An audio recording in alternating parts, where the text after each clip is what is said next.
wumvishe perezida uyu si umugabo n'imbwa imbwa niso yabaye sose kandi wamugore ndakudira dore ninjye wakwishaka yego jetiri we bigerageze se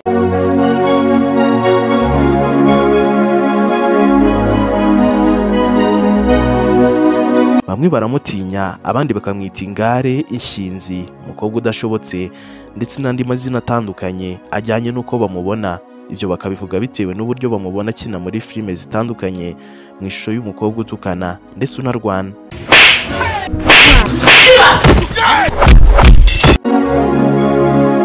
ibyo babihuza n'ubuzima bwe busanzwe bati buriya nabwo ni kameze gusa we avuga ko biriya ari ibya filime nyine naho bihuriye n'ubuzima bwe busanzwe ndetse akavuga ko abo yiganye nabo n'abo babana mu buzima busanzwe aribo bamutangira ubuhamya ariko ku muntu twiganye wo twakuranye wo tuhura mu buzima bwa buri munsi yantangira ubuhamya pe nta nubwo noneho cyane nari nzi no kuvuga buriya uyu munsi nka Rugwiro Empire hari inkuru twaguteguriye kandi twifuza kukubarira ivuga ku buzima n'amateka bya Aisha.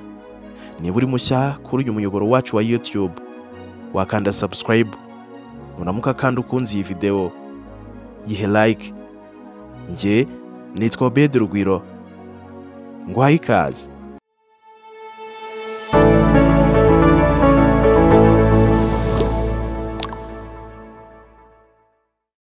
Nitwa Aisha Nadine. Amazina yiswe n'ababyeyi be ni Aisha Nadine, gusa kandi hari n'abamumenye ku mazina ya Inkindi Aisha. Izina Aisha ni izina yahawe ubwo yinjiraga mu idini ya Islam ubwo yigaga tronkom. Noneho izina Inkindi ryo rikaba izina yiyise bwa mbere agiye gufungura konti ya Instagram, rikaba izina akomora kuri se umubyara witwaga Nyirinkindi. Isa amaze gupfa, Aisha Nadine yahisemo kongera Inkindi ku mazina ye kugira ngo papa we umubyara atazasibangana.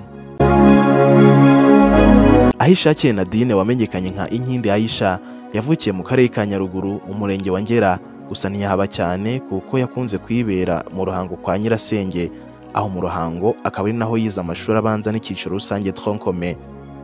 Muri 2014 Aisha ageze mu mwaka wa 4 w'amashuri yisumbuye kwa Nyirasenge bimukiye i Kigali, Aisha nawe barajyana. Aisha akimara kugera i Kigali ni nabwo yaje kwisanga akina filime. Aisha ngo nubwo yinjiye mu gukina filime gusa ngo sizo nzozi yari afite, ahubwo ngo yakoranye inzozi zo kuzaba umuhanzi. Avuga kandi ko yaza kuba umuhanzi yari kuzasubiramo indirimbo z'abandi kuko ngo nta mpano yo kwandika indirimbo agira.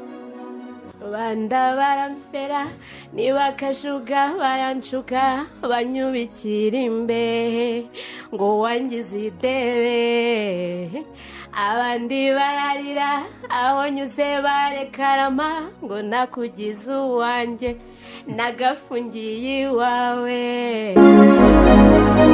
Aisha muri sinema.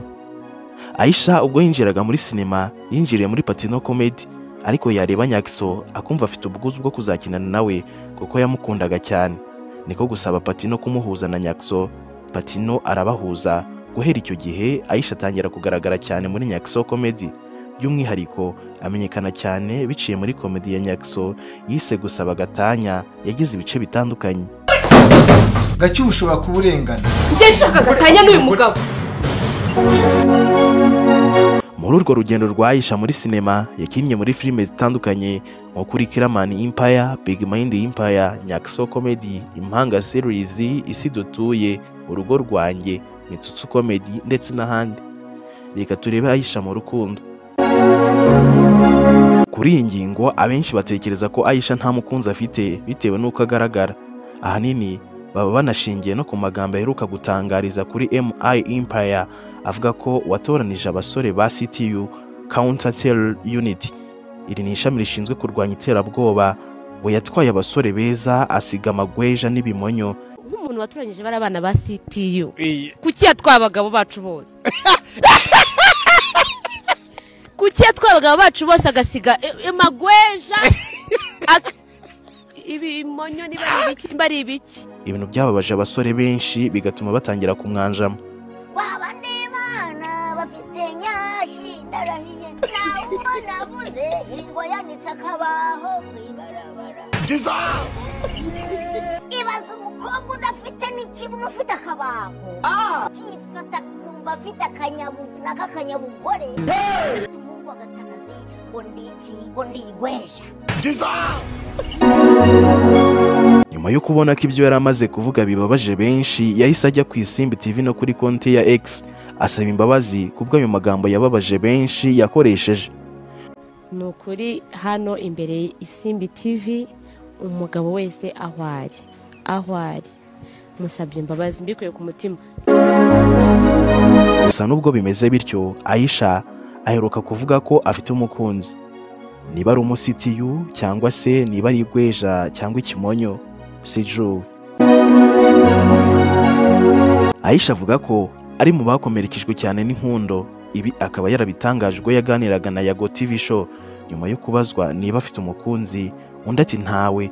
Ibi bigatuma abazwa impamvu, akabazwa n'abasore bakundanye n'icyo bapfuye.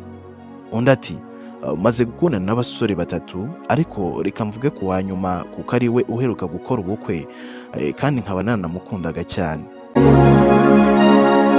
Arakomeza ati uwo musore twatandukanye twenda kuzuza imyaka 2 turi kumwe, naramukundaga cyane pe kuko niwe musore wa mbere twakundanye ubona ko afite icyerekezo azi n'icyo ashaka, ariko byaje kurangira dutandukanye, ubu yanakoze ubukwe.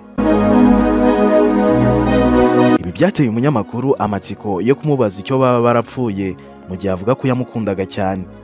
Mu gusubiza aragira ati nta kintu gifatika twapfuye pe, ku buryo navuga ko aricyo cyabiteye, kuko twabaye nk'abashwana dupfa akantu k'ubusabusa, njye nkumva ko tuzasubirana kuko byari ibintu bisanzwe.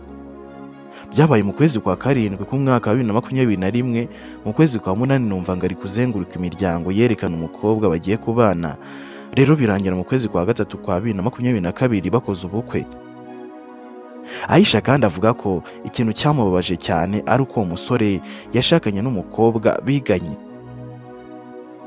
Aisha akomeza avuga uburyo uwo musore bari barizeranye, ibyo bigatuma yizera ko azaba umugabo we nta kabuza, kuko ngo Aisha yanafataga umwanya we mu gihe uwo musore bakundanaga yagiye ku kazi, agahita ajya muri ghetto ye kuko yari afite urufunguzo rwayo, akamukorera amasuku ku buryo uwo musore yatahaga ari kumushimira. Aisha kandi avuga ko yatunguwe no kubona uwo musore akimara gukora ubukwe mu minsi ya mbere yakomeje gutereta Aisha, ariko Aisha akamwangira avuga ko atakwemera ko umugore wa kabiri. Kuva ubwo Aisha yavuze ko yafashe umwanzuro kuko atazongera kujya gusura umusore muri ghetto, noneho ngo akarusho amukorera amasuku nk'uko yabikoraga mbere. Umunyamakuru kandi yanamubajije icyo yabwira uwo mukobwa wamutwariye umugabo. Undi ati ubu se mubwire ko yantwariye umugabo? Icyo namubwira azamufate neza kuko n'umwana mwiza, hanyuma n'uwo mugabo icyo namubwira yubaka urugo, akunda umugore we, yirengagiza ibyahise n'abakobwa baba barakundanye nanjye ndimo, kandi abeho yumva ko nta muntu yahemukiye. Ibya Aisha Nadine wamenyekanye nk'indi Aisha reka tubisubikira ahangaha, tunagushimira cyane aho twabanye. Nk'ibisanzwe mwari kumwe nanjye Rugwiro, mukomeze kugira ibihe byiza, turabakunda, naho ubutaha Mungu awabariki sana.